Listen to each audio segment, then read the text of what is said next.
Welcome to 5.4, Graphing in Standard Form. This is going to be the last lesson in this unit, and we're going to be graphing in a different form than what we were doing with the previous lesson. So this is a quick little review where we're describing the end behavior. This is going to be important because all of these functions are in standard form, so we're going to practice this just to kind of know when we're on track later on when we're graphing. So these are all set up the same way. As x goes to infinity means as x goes to the right, x goes to the left, we want to think about the end behavior. So we're always looking for the highest exponent. That tells us the degree, which in this case is 3. So that is odd. And then the a value in front of that, because we're assuming this is our leading coefficient then, is negative. A is negative. So an odd negative graph would go two different directions. It would end going down. So if this was our general shape of something like that, then we would go to the left, would be positive. So this one would go up, and then as we go to the right, it would go down. We'll practice this next one here. Similarly, this time we have x to the 5th is our highest exponent. So then again, we have an odd number exponent. This time though, the a is positive because it's a positive 2 in front. So now we would just switch our end behaviors. This one would end going up. So we would have positive here, negative infinity there. Okay, looks like we're following a trend here because this next one is even. So this one is an even degree, and the a is negative. Therefore, the direction is going to be the same for both, either both positive or both negative. So in this case, since a is negative, we can assume that it's negative infinity on each one. This would have that parabola-like general shape, or something close to that. And then the last one is even, and it's positive. So even a is positive, tells us that it's going to go up for both. And this would have like an upwards parabola of some sort. Okay, the next one here, this hopefully looks familiar. It hasn't been too long since we've done these, but x cubed plus 27 equals 0. This is two perfect cubes that are adding together. This is that formula where we would have a cubed plus b cubed is a plus b times a squared minus ab plus b squared. So on this one, we've already seen this a lot of times. We can figure this out pretty quickly. Our a would be x, our b would be 3, because that's what we cubed to make those. So this new formula here would be x plus 3, then it would be x squared plus 3x plus the b squared is 9, because 3 squared would give us 9. And now this is equal to 0, so we want to solve for all the solutions. The first solution is pretty easy. X plus 3, we can assume that that's just negative 3. This one, if you recall, we have to use the quadratic formula because we're expecting imaginary solutions here. So this would be x equals negative 3 plus or minus the square root. This is our a, b, c. It would be 3 squared minus 4. Our a value is 1 and our c value is 9. All over 2 times 1. Then we would simplify. We'd get negative 3 plus or minus the square root. If you do this out in your calculator, you should get negative 27 over 2. And then negative 27, that would break up into 9 and 3, 3 and 3, and then the final answer would be negative 3 plus or minus 3i with the square root of 3 on the inside over 2. So this would be one answer, and then our x equals negative 3 would be the third answer. So how many and what type of solutions? How does this relate back to graphing? This is a standard form equation because we don't have any parentheses. It's written out highest degree to lowest. So in this case, this is what we're going to be graphing. Here we see one solution, or one real solution,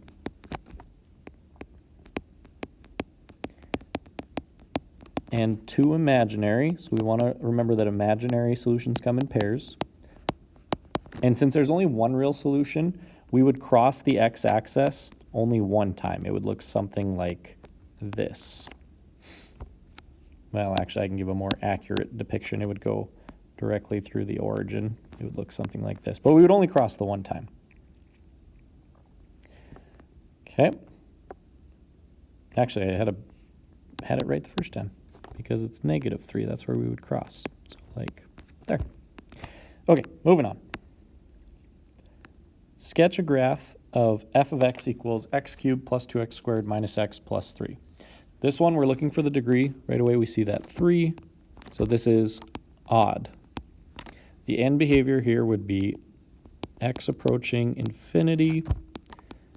F of x approaches, we'll get to that in just a second, and x approaches negative infinity, so as it goes to the left.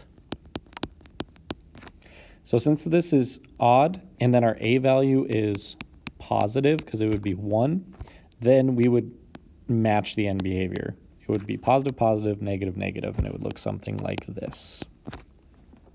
The maximum number of turns that we can get. If you remember, the degree is 1 more than the turning points. It's n minus 1. So in this case, 3 minus 1 would be 2. So we can have 2 turning points maximum. Now our table here is already built in. This is the nice part about standard form. All of these are going to be written out in order -2 to 2 every single time. You don't have to decide which points to use. You're just going to continue using these.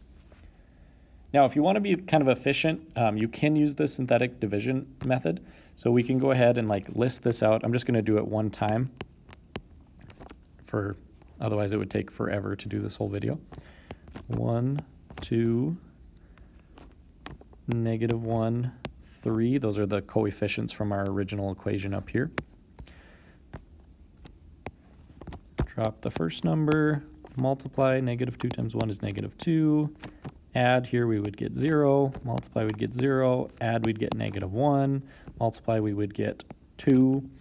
Now here, we're not expecting to get 0. We are expecting to get whatever our last number is, that's what we're going to use. That's the value that we're going to get for y. Okay, this time we're doing the substitution. We're not trying to write a polynomial. We're not trying to find the x-intercepts. This is specifically just to get that last number and then plug it in the table. Okay, now for the sake of time, I'm just going to fill in what you'd get for the other ones. You'd get 5, 5, 3, 5, and 17. All right, so now we got to go ahead and plot these on our table. So -2, 5 is left 2 up, 1, 2, 3, 4, 5. -1, 5 is right next to it. 0, 3 is right here. 1, 5 is right there. And then 2, 17 would be somewhere up above the graph. Okay. Now we know that the end behavior has to start on the left side from coming down and then end going up.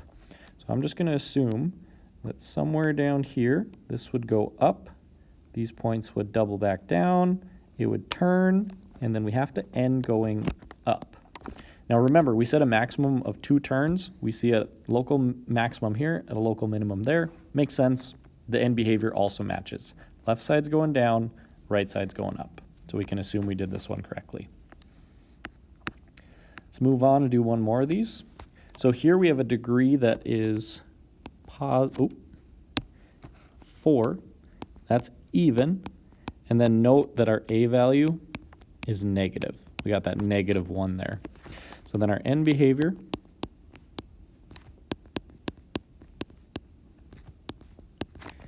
is going to be the same direction since it's even, and since it's negative, they're both going to go down. So f of x is going to go negative infinity for both. And then the max number of turns here, also this would be the general shape, just so we think about that at the end. The max number of terms, since the degree is 4, it would be 1 less than that, so we can have up to 3 turns. Okay, again, I'm just going to show you one more time with the synthetic division process. I'll start with the -2, and then line up your coefficients here. So we have -1, 2. I have to fill in a 0 because we're missing the x squared. Then it would be -5 and 1. Drop those down, multiply, we'd get +2, add, we'd get 4, multiply, we'd get -8, add, we'd get -8, multiply, we'd get +16, add here, we'd get 11, multiply, we'd get -22, add, we get -21. Okay, now that's our -2 term. Again, you can go ahead and do the synthetic division for all of those. or you can plug it in your calculator, whatever you find most efficient, but I'm just going to fill it in for our sake here. So 3, 1, -3, -9, and that would just be plugging the rest of the numbers into the equation. So -2, -21 would go off the grid somewhere way down here. -1, 3 is right there. 0, 1, over 1, down 3. 1, 2, 3 is right here. And 2, -9 would go over 2, down to... Yeah, I forgot we changed these graphs a little bit so they're not 10 by 10s. Okay, so now we're just going to connect these. We want to make sure... Whoop. That was not what I meant to do. We want to make sure to match this end behavior. So it's going to start from the bottom. It's going to go up, and then we're just going to connect these, and it's probably going to just be a parabola shape like that. Okay, always start on the left side and then continue to your next point. You know, your elementary first grade teachers were preparing you for this moment with all those connect the dot worksheets. All right, last problem. The polynomial function p of x models the profits of Zorzanza, a video game company, from its original business plan through its first few years in business, which should say business. On the graph, what represents the business opening and what was their starting value? So we're thinking about year 0, which in terms of time, that's going to be on the x-axis. So at 0, check this out, we're at the y-intercept, which is at -200. But remember, this is in thousands. So that's our y-intercept. I'm going to write that down here.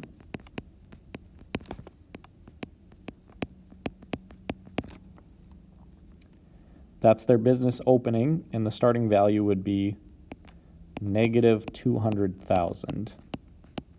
Which, you know, if it's a large company that they're starting up, it makes sense that they're going to start, you know, they have their initial cost to maybe own the building, whatever their initial startup fees, getting the licenses, all of that, all the materials. They haven't made a profit yet because they haven't had a chance to sell anything. So the next part says, describe the graph at 1 year of business. So now we're going from 0 to 1. We're trying to find basically this point right here, that's at 1. So it looks like they've gone up definitely in profit. In fact, in that first year, they've climbed all the way up to this point here, which looks to be about 300,000 in profit. So that would be a local max. High profit,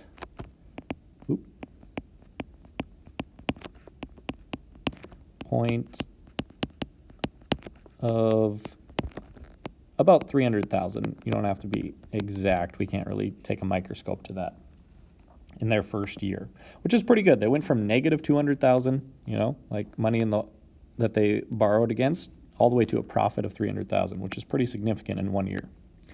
Okay, the next one says, describe the intervals for which the company is losing money. So now we're trying to look, since they opened their doors, they've been making money all up until year 1, or maybe even a little bit before at the end of the year.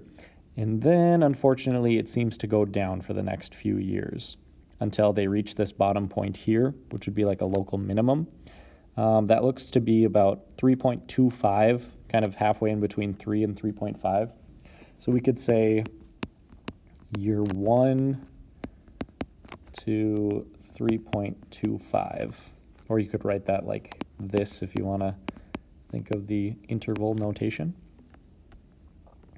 What year did the company reach their lowest point, and how much were they in the hole? So we already talked about this. It's within their third year, about a quarter of the way, but we'll say year 3 for this one.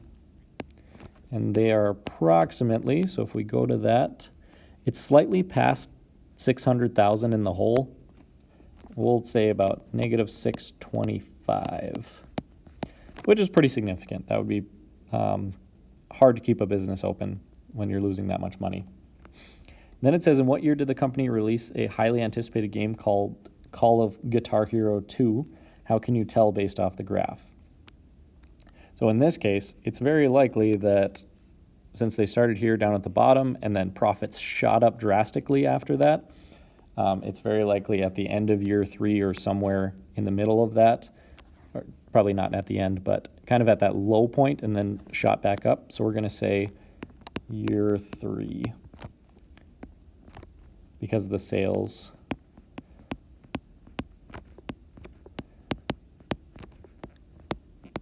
drastically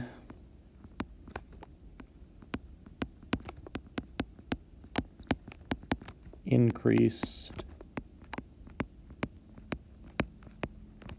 Okay. The last part here is the polynomial f of x equals, and then it has this cubic equation. I'm not going to read through all that. But this can be used to model the company's growth, where x is in the number of years and f of x is the profit in thousands. So we're going to use this model to predict the company in year 5. So after they've released their game and kind of had some steady sales. We can't quite see where year 5 is here. It's actually going to go above the graph, so we can predict a significant profit. So the way that we're going to do this is we're going to type in f of 5, and we are actually going to put in year 5 in for x. So we're going to substitute that out.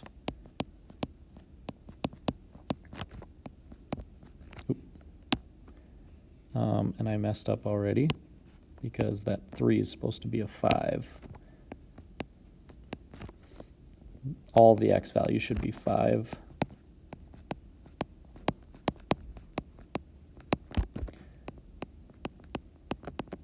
Okay, now you can type this into your calculator. I'm just going to give you the answer here. It comes out that f of 5 is 2056.95. But remember, we have to multiply that by 100 because that's actually, or by 1,000, excuse me. That's in thousands, so that's like 2,000 thousands, which is approximately $2,056,950. So that's how much of a profit they've gotten up to by year 5, which is a very significant growth.